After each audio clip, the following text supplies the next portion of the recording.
Yep, that's me. You're probably wondering how I ended up in this situation.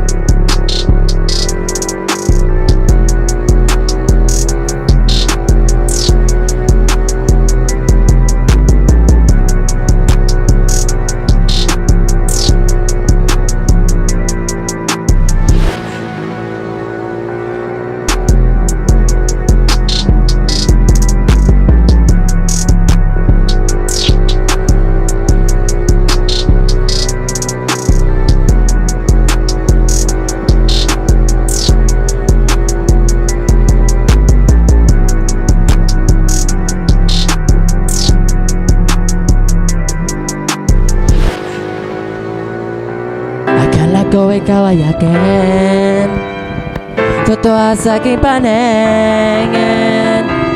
Ngunit nang ika'y yakapin, naglalaho sa dilim.